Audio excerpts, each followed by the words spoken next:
Welcome to Crypto City. Hey everyone, welcome back to Crypto City. This season has been off to an amazing start with incredible guests like Kip VR and Aussie Guy 92. And tonight we're going to bring back one of our favorite field experts, Miggy Celis, and we're going to talk about cryptocurrency and the state of the market. But first, I wanted to share a couple of newsworthy AI items with you. You all know how much I love AI. In a closed door meeting this week that brought together tech giants Elon Musk and Bill Gates and Mark Zuckerberg, along with 60 US senators, discussions were centered around critical issues that that are surrounding AI regulation. And Elon Musk, he emphasized the potential for, existential threats posed by AI, while Bill Gates was on the opposite end, and he's highlighting its potential to address things like global hunger. The presence of Mark Zuckerberg and the other CEOs, basically shows everyone just how important this topic is.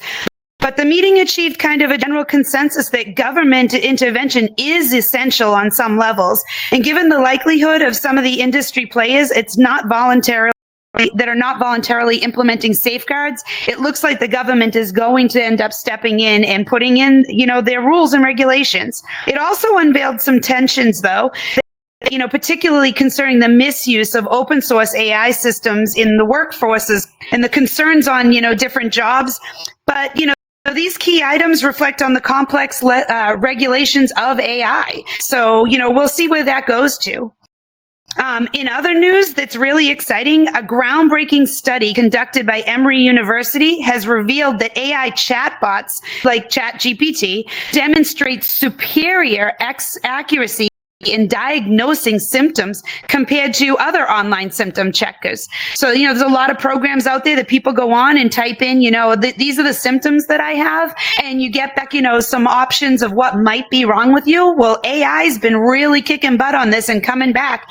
I mean, don't forget that, they get these large language models that they're sourcing from. They're being trained. They're getting lots of information thrown into them. They're actually coming through pretty amazing. I mean, while this development holds significant promise for medical self-diagnosis, but experts are still urging you to, use caution. And, if you're really sick, don't rely on that. Go to your doctors, get yourself an appointment. But, if there's certain things that you're kind of worrying, what's going on with me, it's actually a pretty decent, way to find out. The study involved rigorous testing analysis and found that ChatGPT consistently matched or even outperformed the human physicians in triaging certain things. So it's there are conditions where, people are worried that it might be grossly inaccurate and you could self-diagnose yourself with something you don't have and treat the wrong way. So again, if there's something wrong with you, don't rely 100% on that. But, if there's some minor symptoms that you're having and you're interested to see, should I go to the doctors? This could be pointing you in the right direction. It also, there's some things with this that, while studies have shown higher levels of accuracy, beyond that, the chatbots have been found to exhibit better bedside manner, actually, than the regular, programs to go in there and type in, because they come back so factual and just straightforward, like, boom, here are your symptoms. This is what's wrong with you. And ChatGPT tends to come back at you with a little bit of, narrative in a softer, gentler way, which, don't be scared. Go to the doctors, find out what's wrong with you. So once again, amazing things coming from AI. And, I think that we're just going to continue to be seeing mind-blowing stuff over the next year. I'm super excited for it. I hope all of you are too. And I hope that you're following some of this news on your own through either Instagram or Facebook. Maybe you've signed up for some of these newsletters we talked about in previous episodes in season 2. There's definitely some good resources out there. So make sure you're staying on top of finding out this information. So without any more ado, let's talk about tonight's guest, Miggy Celis. He's been with us since season 1. He's got lots of knowledge on very different topics, between gaming and NFTs and crypto. And tonight we're going to bring him in here to share his insights on crypto with us. So Miggy, please join us.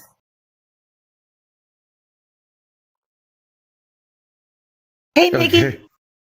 Hey, what's up, Welcome. y'all? Sorry, I'm still just Thank you for figuring this joining out. us.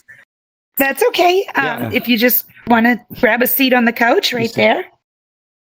All right, hold on. Let me figure this out. You said to reach towards it, and okay, got it. There you go. Perfect. Perfect. That's Cool. great. So, thank you so much for coming back and being on the show again. We always love having you here. You've always got so much insight to share with us. When we met, I mean, your name online was Miggy Crypto. And, that was a big part of who you were. And we haven't really talked about crypto so much when you've been on as a guest. We've talked about gaming and NFTs.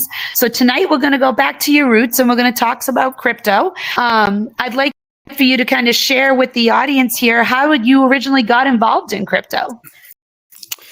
Well, thanks again for having me. Always love being a part of the show. Definitely great to get a chance to try out VR chat and these new avatars. So I appreciate you. Well, for me, my story with crypto started back in 2012, 2013. Bitcoin came out in 2009. Satoshi released the Bitcoin white paper.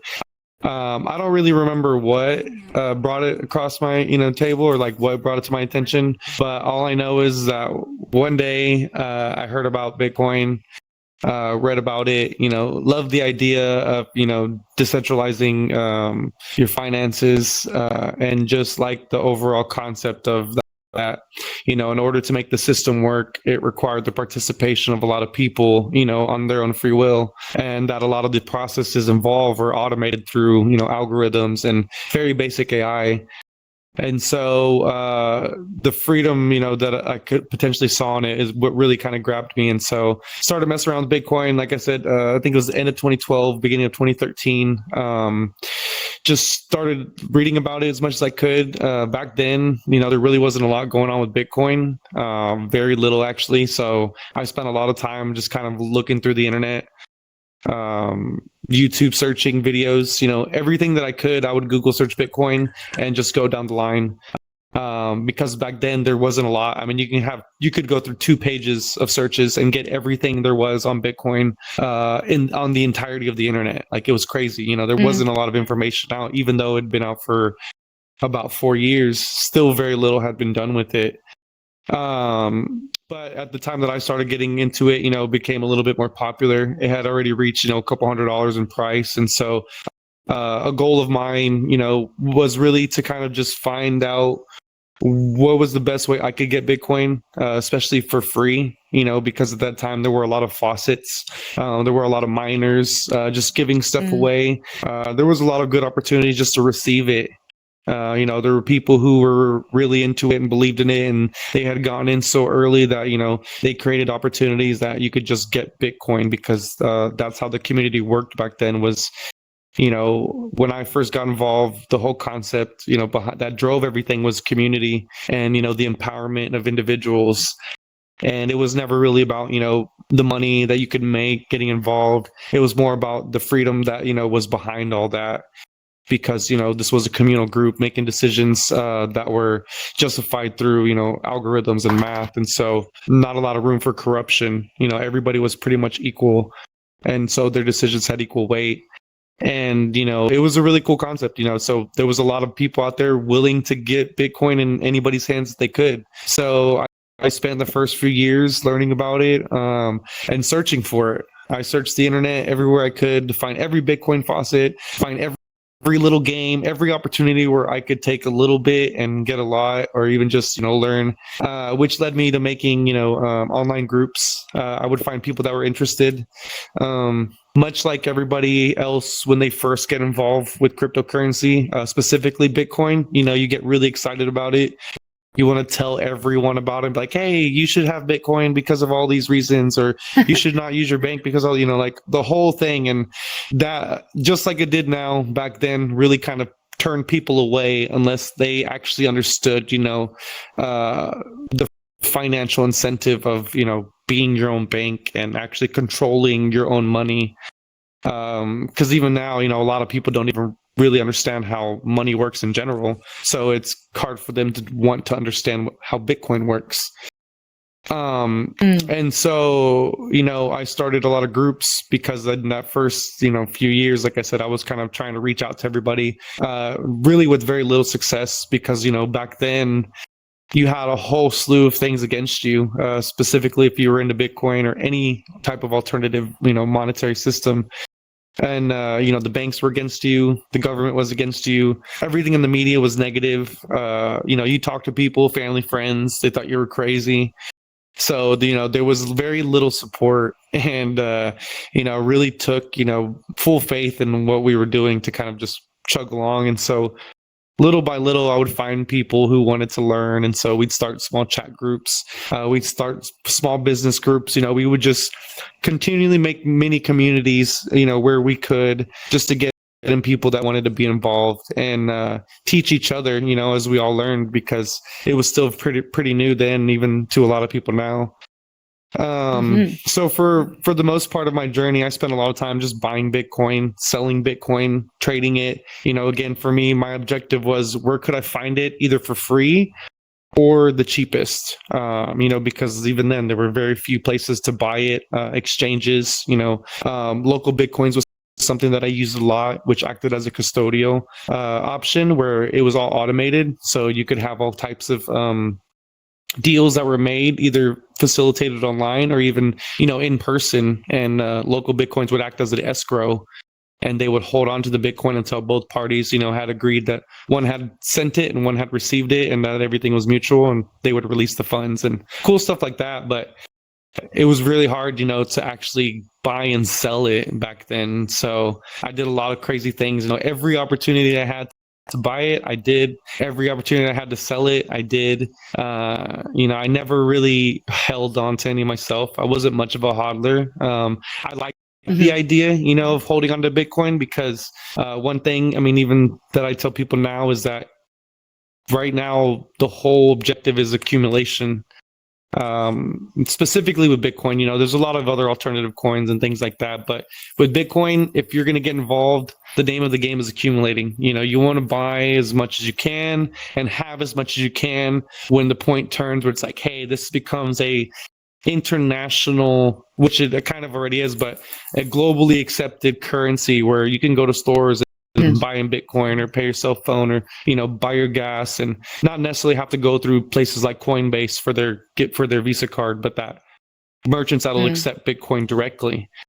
And so at that point, that's where you want to have as much as you can, regardless of the value of what it is now. You just want as many Satoshis as possible because that's going to be a very valuable thing to spend and most likely come with discounts and like great opportunities for merchants and consumers. But again, for me, I was never much of a hodler because one thing that I always felt was important along my journey, at least, was that I wanted to be relatable, because a lot of things that I saw when I was learning about crypto was that a lot of people that were involved were kind of out of reach. Like there were people who made lots of money, did a lot of great things, started businesses.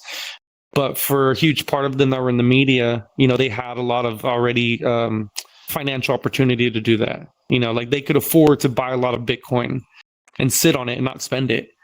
And, like for me today, like the idea of holding money and not spending it like is crazy. You know what I'm saying? Like, it's just insane. Like if you don't need to spend it, like it's just weird to have a bunch of money that you don't even touch or use.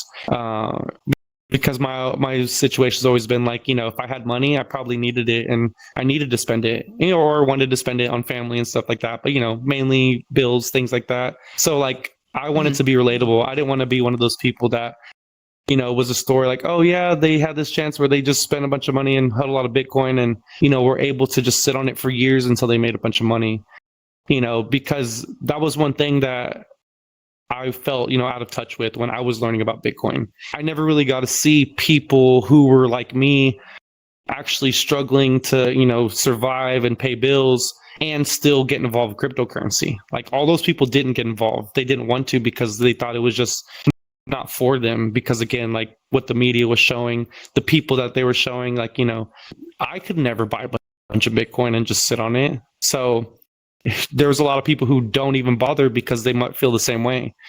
So for me, it was like I wanted to really play on the functionality of it, you know, the whole purpose of why it exists and why we want to use it, you know. So as I was buying and selling it, I used every opportunity that I can, you know, to use that money to keep me alive, to pay my bills, to get me to travel, you know, like it was there for me in times where like I couldn't depend on a bank or a loan or, you know, a payday advance or things like that. You know, when everything else failed, you know, I had cryptocurrency that if I could find somebody to buy it or a way to cash it out, you know, I had the means to pay for stuff on my own. And it was my choice when to buy and sell these items. And so that's one thing that really did well for me, was because it made me very relatable to a lot of people. So I was able to talk to people who were interested but kind of afraid to get involved because of their similar situations, and knowing that like, hey, if somebody like me could manage to get involved and, you know, be involved and do all the things that I've done and being able to reach and teach all the people that I have, then like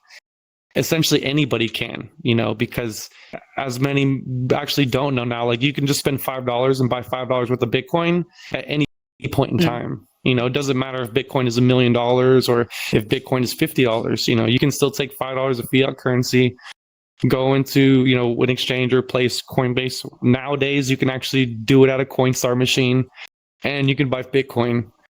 Well, that's a big difference compared to like the stocks, because in stocks, you typically have to buy a full share of it, whereas you can buy just a small portion with Bitcoin and other crypto as well.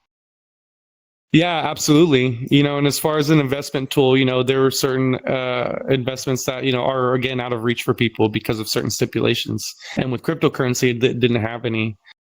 So I try to, you know, do what I could to make it as relatable as possible and also play on the functionality of it, because a lot of people still don't understand, like, if I have Bitcoin, what can I do with it? And I was like, oh, you know, you can do all these things, like pay your bills, buy food, buy gas, you know, sell it to other people and just take cash, you know, all these whatever, because like that's what I did for so long. And that was it's not that like easy though for people to learn how to do that.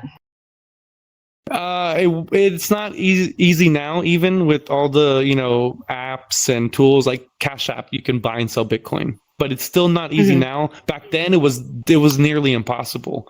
Like it wasn't, unless you knew how to operate exchanges. You know, Coinbase was around, but like it was at a time where every time you hooked up a bank account, they would shut it down if they saw the word Coinbase or crypto or Bitcoin. Like anything, anytime any transactions went through your bank and had those words on it, they would shut your account down or freeze it or reject it, because once they figured out what it was, like they didn't want it. They didn't want any part of it. And so that made it very difficult too, because the banks were shutting people out. I had friends who were losing, you know, business accounts. And, you know, we kind of had to, you know, play the system by opening new accounts at different banks and like doing all kinds of crazy stuff, because it was like a game of cat and mouse.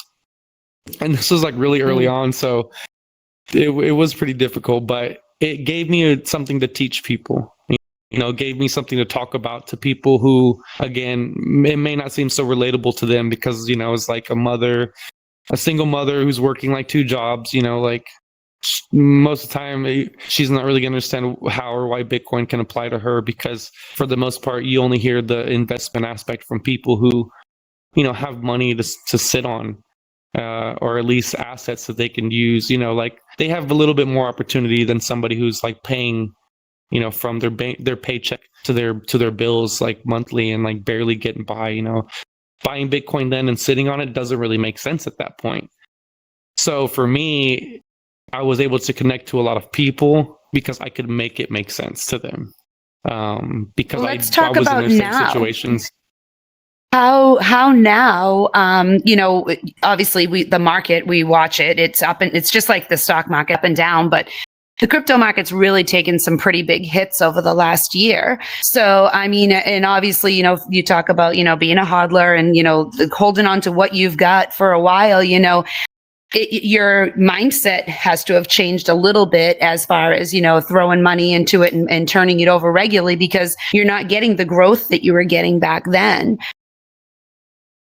Yeah, I mean, I think for the way things are now, I mean, sadly, like, hasn't really changed a lot since then. As far as the mentality, like the whole idea is buy as much as you, well, now, you add in the concept of buy as much as you can of something new that's really low price point and try to flip it for like 10, 15, 100x.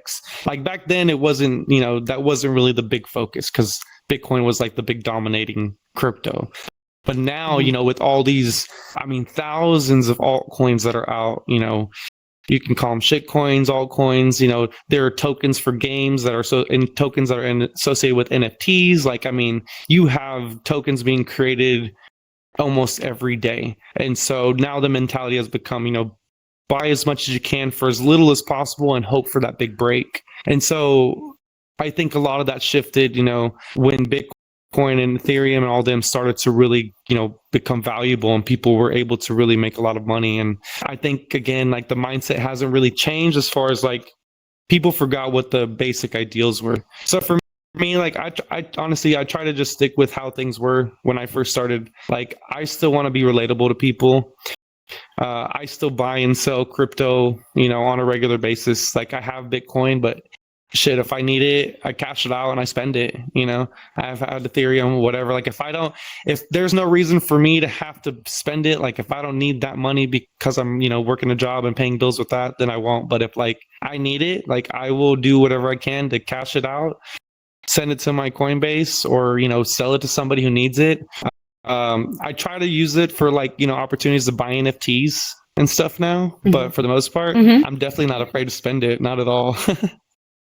Well, let's talk about, how the market's been affected negatively by this FTX situation and how, people in general, people were starting to kind of get interested in crypto in general.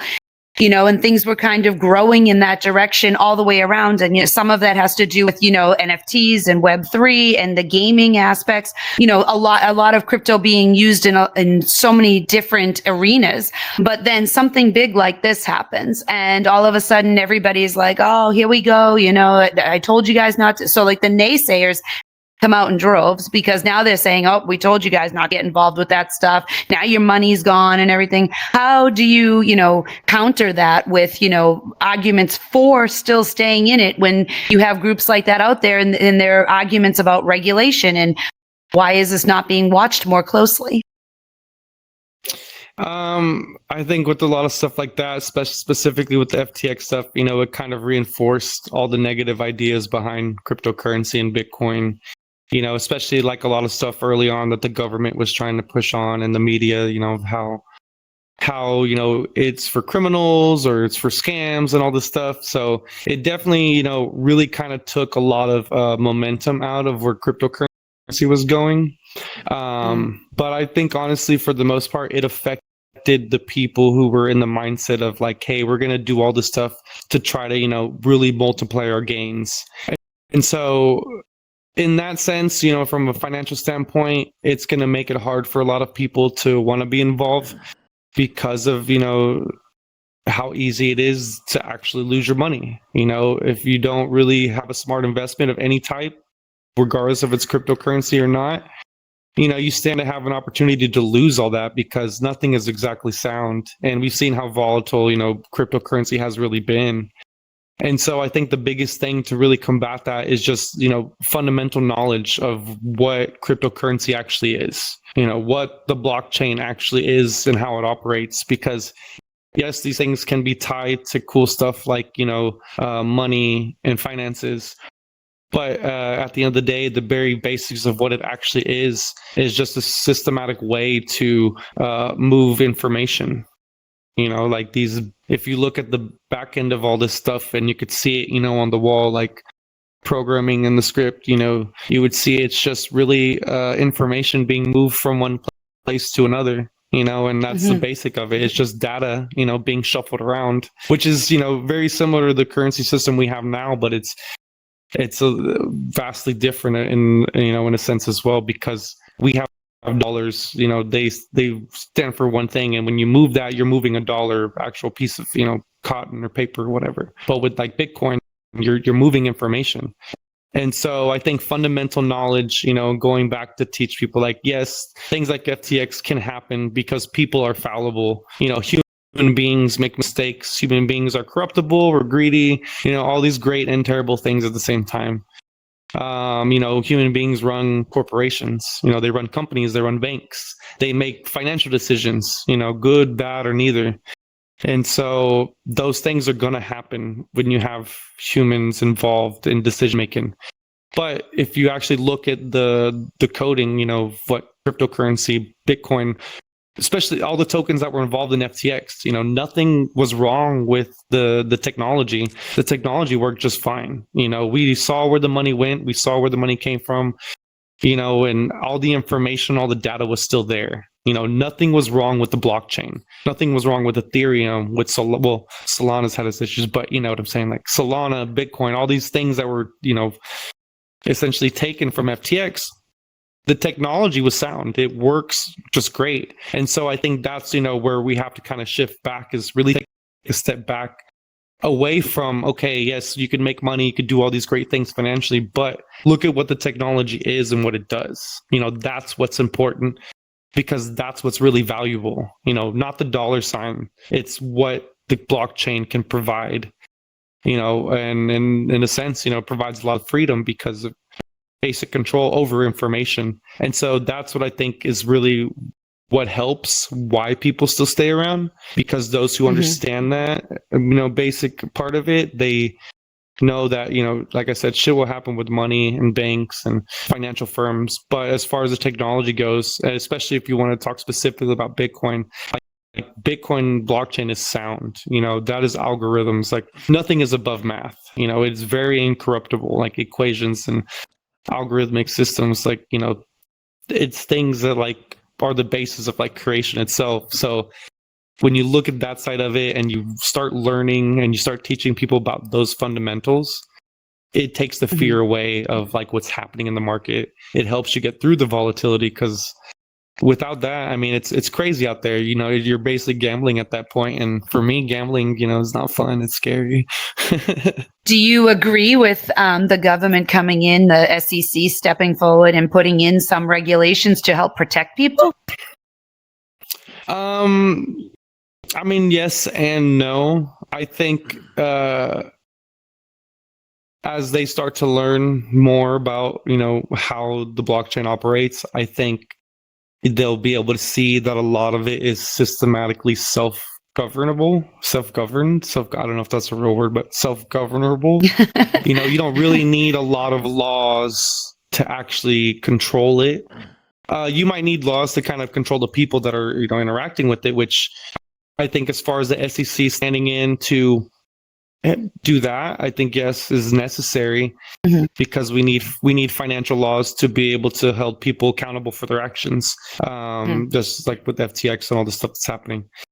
But I think at the end of the day, the current laws we have that exist are not applicable to what we're experiencing and what, is coming, because blockchain, cryptocurrency, NFTs, whatever, all this stuff is brand new. We've never had any of this technology as far as it being tied to our financial world before. So the laws we have are very archaic. They're applicable to fiat currencies, not to these new ones. So I think, again, like as they kind of learn and understand how it operates, I think they'll be good to make laws to kind of help govern the people that are using this technology. But a lot of it is kind of has its own checks and balances. Like I said, it's basic math in a sense, and math is very, very incorruptible when you talk about like there's only so many ways to add things up. So many ways to make an equation equal on both sides. Like, so the math is pretty sound, yeah. But we'll see what happens. I'm not a big fan of just our current SEC and how they operate, but we'll see how it goes. No, and I do, I agree with you that there's value in how the system is designed and how it is supposed to work, and that, you're right, math is not corruptible, humans are. And so, but I do, it's a fine line there, because in order for the system to work as it shouldn't need so much regulation. However, because humans are ultimately in charge of it, that's the, catch 22 right there. So I think that there does need to be some regulation on the people who are running these, these different organizations versus over the actual process of how cryptocurrency is working. Yeah, absolutely. And because we've seen it, like when major hacks have happened, when things of wallet drains or like issues like, OpenSea was attacked and all these things happened, there's always been some type of recovery. At some point somebody finds out who's doing what, or you have like a rug pull with the big project, like as long as everything happened on chain, it's discoverable. As long as you know how to look and how to search, like you can find the culprits. And so it's like the system, again, they kind of have their own checks and balances. Like if you do anything and you steal from people on the blockchain, at some point, somebody who's diligent enough, they can and will find you, like especially if they understand, how to search IP addresses and stuff. Like you can't hide from the internet. Everything is out there. It's just a matter of being able to look, through all that mess and figure out what you're looking at. And so that's what I like about it, is that when people have done things, the bad things, they've always been caught. And so all we have to do as a community is come together, be like, hey, you know what? They've been caught. They're not in our club anymore. Let's just keep playing the game and forget about them. And it's really not so different than everything else in life. I mean, there's corruption in all types of business, whether it's investing or just government or even just in regular corporations. There's all types of, corruption that goes on. So, I mean, it doesn't surprise me that it would be, filtering into here as well.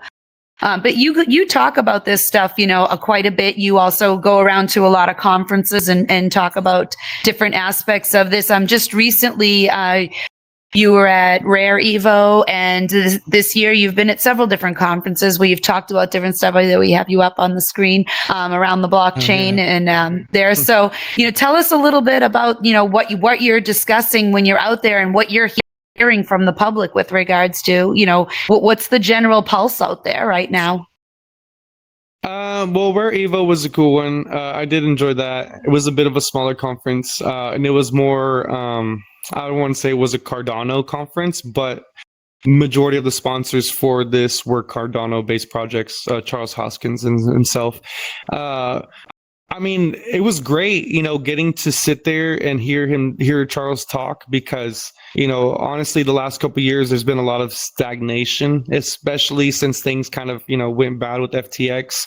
I think the overall sentiment is kind of like, well, great, we're just at a point where we just keep losing money, and getting involved and nothing's really changing, which, to a lot of people's point is true. Like a lot in the last 3 years has not changed, especially with NFTs, crypto. Like there's nothing really new happening as far as like true impact. You have a lot of a repeat of what's going on. So getting to go to Rare Evo, was nice because, for one, despite all these things happening, market sentiment, crypto's low, Bitcoin's low, knowing who's still out there and still putting money into their project is important, for one, because you get to see like, all right, all this crazy stuff is happening, all these rug pulls are going on, who's still hanging around, like who's actually serious enough to continue moving forward, who's really here to play the game. You know what I mean? Like we have a lot of people who, once things go bad, they exit because there's no opportunity for them to take from others or scam others, so a lot of them just kind of fizzle out, and what's left is the people that are continually building, those that are not just building for today, they're building for tomorrow, and their focus is continual growth and building, because that's what's absolutely necessary right now. So getting to go to a conference like this, because I think earlier in the summer I was at Consensus, which is generally always a very big conference. So you get to see the big wigs out there, all the big projects that have a lot of money that can sustain themselves through bear and bull markets, and they're just kind of hanging around. But to come to this one again and see like, all right, here's projects who I've seen continue through the couple years, and they're still chugging along. At the conference, they opened up with a speech from Charles as the first thing that happened in the morning, and a lot of crowd showed up, pretty full room. And one thing that he spoke about, which I had mentioned earlier, was, the mentality, of like, hey, we really need to, be focused in on how things were back then. That this, it was never about the money.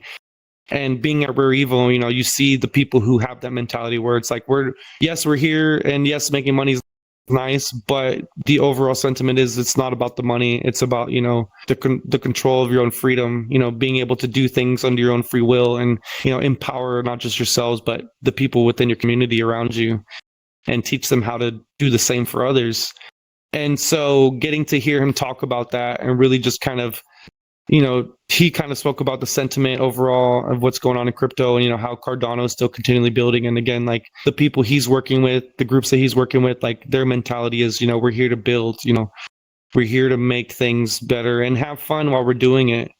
And that's not to say you can't make money in the process, but, when money becomes the end goal, you miss out on a lot. And I think that's what we've seen with all this crazy market, volatility, all these scams, all the sentiment going down. Like, we see that those are the results of that, of people just focusing in on the money, making crypto and blockchain about the money. Those are those people, those are those groups. And when that happens, sentiment goes down because we're focused on the wrong thing. Because again, at the end of the day, in the last decade, the protocols, Ethereum, Bitcoin, Litecoin, Stellar, Polygon, all these protocols have worked great.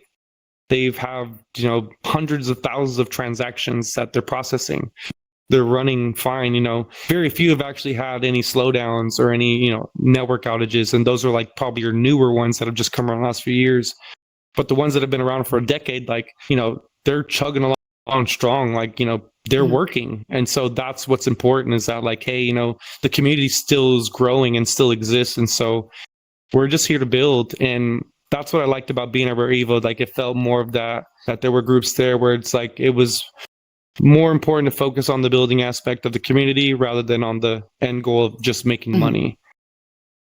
Let me ask you a question. I mean, you were just saying how, the ones that have been around for a while, those are the ones that are continuing to grow. Do you think at some point, just in your opinion, obviously there's no really way to know, but do you think at some point that, there will be, a handful of the front runners and the other stuff is going to start to drop off? Kind of like, with regular fiat currency. I mean, we have, just a few denominations and that's it. Do you think that there will become, like we're going to have Bitcoin and ETH and maybe a handful that stay up there at the top? Or do you think that we're going to continue to see all these little guys coming in, hoping that maybe they'll be the next great thing?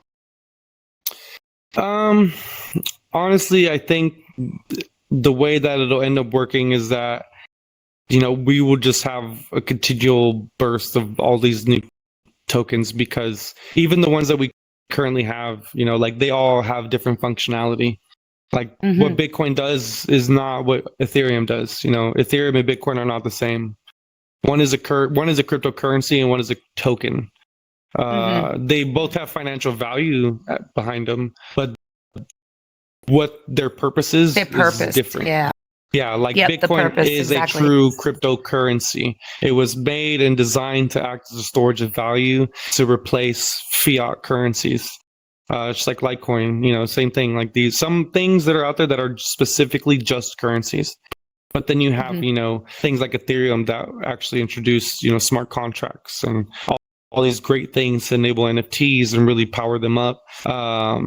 Each token, it has its separate designation. And so when you really look at like the potential of new technology or new ways to incentivize, new groups, I think we're going to see really like an explosion of tokens, because even now where we're seeing social tokens come out, and this is actually some things we've talked about on the ATB show, of like who's going to be around and, who's going to lead the way. Because I think as of right now, those that are going to stay on top and stay up front are going to be those that are the most impactful.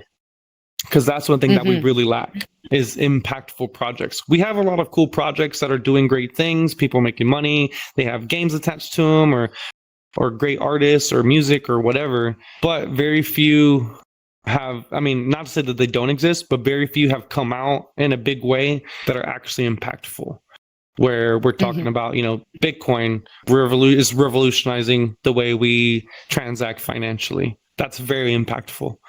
Now, next thing, maybe something that, I don't know, let's say is tied to homelessness or hunger or things like that. I don't know, regenerative gardening, food forest creation, like things that you could actually use or that are part of projects that will, really benefit communities in the world, impact projects, things that have to do with real world, real life applications. Like Cardano, they're doing things to enable businesses and corporations to utilize the blockchain, which that is impactful because that's important. We need governments and banks and corporations to be involved, but we need them to be able to have a blockchain that could sustain what they need to have done, like supply chain, things like that.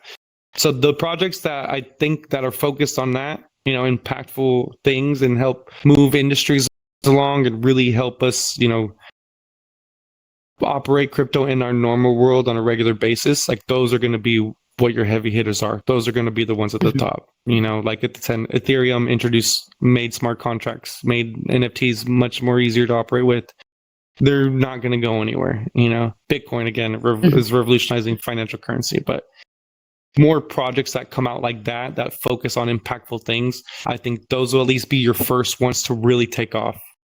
Then you'll have, your slew of all the repeats, the copycats that'll come out, and then the million other things that'll come out down to social tokens, you know what I mean? Where you just have a popular influencer, he has his own token and people want to buy it to support them.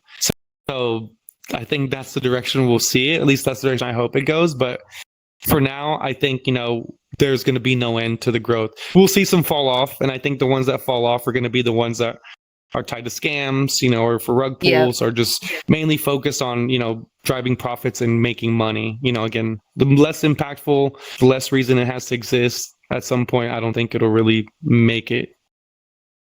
Once again, it all goes back to, having a greater purpose. And I think that, in general, I'm a strong believer that I think that cryptocurrency is not going anywhere. And, despite all the naysayers, I think that, we're just the US is a little bit behind from some other countries, and I think we're way ahead of other countries. So I think we're right in the middle, and we're going to find our way through this. And I do think, I agree with you. I think that, some are going to drop off, and I think the heavy hitters are going to stay there for a while. And can then continue to grow. I think that we're just still in a lull, and it's going to take a little while for us to completely get out of it. COVID did not help in general. Everything kind of set us back. But, there's a lot of projects out there, and hopefully we'll see, some growth coming very soon. Speaking of projects, before we let you go, I want to touch base with you on your personal project, Altera. What's going on with that right now? Oh yeah, well, thanks for asking. So we've, like many projects over the last year, we have definitely been feeling, the bear market effect. So what we had to do was kind of scale down and just kind of really slow things down from where we were. So we've just been kind of working in the background, just much like we did in the beginning. We're just going back to the fundamentals. We're currently working on our mini game, which we've secured a game dev, a game designer. We're looking for some artists that we're going to be adding onto the team. But we've potentially found funding to create this mini game.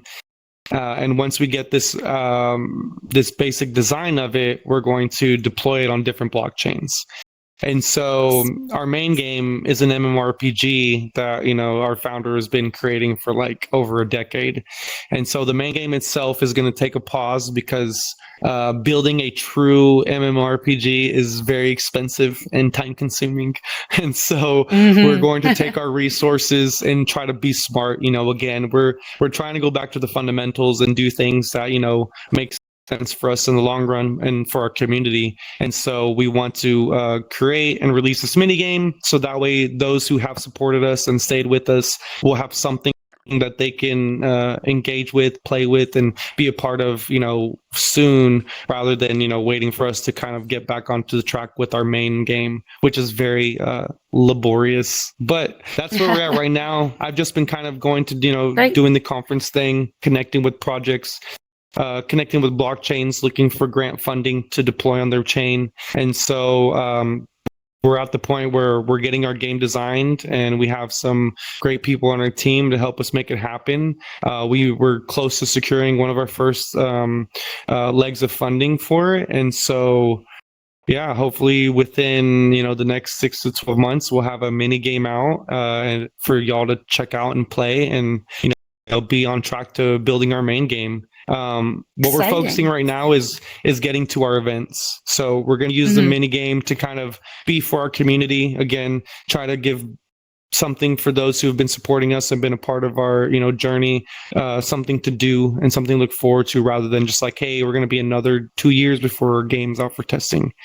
And then once we get that going, the next goal is to kick up our events, to start bringing in some more funding and have some physical things for our community to be a part of. Because we really just want to get our community active again. We want to, again, kind of keep all our people that have been waiting on us to have some fun again. So we're looking to start up our game nights, which is a weekly game night we were doing, playing different Web3 games, also probably playing non-Web3 games as well. But we're just going to have fun, get active, and then build this game so people can play. But that's where we're at right now. Can't wait to hear an update where you say it's ready. It's ready. I know. And that's the great thing about a mini game. Like, it won't take too long. Once we get the final pieces going and we get a little bit of the funding, like it'll be easy to move forward. And, we're trying to make this as minimal labor intensive as possible, so that way we can start having fun again. Well, it sounds great. And, I really appreciate you coming on today to give us, your state of the crypto, market right now, and kind of where you feel it's at. I know you're out there a lot. You get to see a lot. So, and you get to hear a lot as well. So it's good to kind of, get a pulse on it. This past year, we didn't really talk about cryptocurrency very much because the market was just all over the place, and it was going down, and but now I think we're at a point where, it's kind of leveling a little bit, which is a good thing. And anybody here who does not follow Miggy, definitely want to follow him on Instagram and on Twitter. He posts all the time. If he's at conferences, he'll post information from there. And, there's a lot of, cool things that he puts out there. I did see some of your Medium posts, where he kind of does a little basic breakdown of what's a blockchain, what's crypto, what's Bitcoin, all of that. So, if you go on and follow him, you'll get to see some really great information. But thank you for coming on, Miggy. I really appreciate you coming by this week. No, thank you. And thanks for everybody being here. Like, it's great getting to check out VR chat and, rock this avatar. So I always, am grateful to be here. And it's nice, getting to talk about crypto and just try to get back to, what got me in it. Cause I think, a lot of people hopefully can relate. So I appreciate you. Thank you. Yes, of course. So thank all of you for coming tonight to hear about Miggy's story and to learn a little bit more about the crypto market. Next week, we have Nate McCrory coming on. He does NFTs with both music and art. Great guy. His whole thing is Love is Nathan, which is really kind of cool because he's just such a ray of positivity. And he talks about, a lot of different, mental health issues and how to turn yourself around. I mean, he's definitely got an interesting story. So we'll have him on here next week. We'll get to see some of his work. And Miggy, we're going to have you on again down the road. And maybe before the end of the season, we'll have you on with some new information to share with us.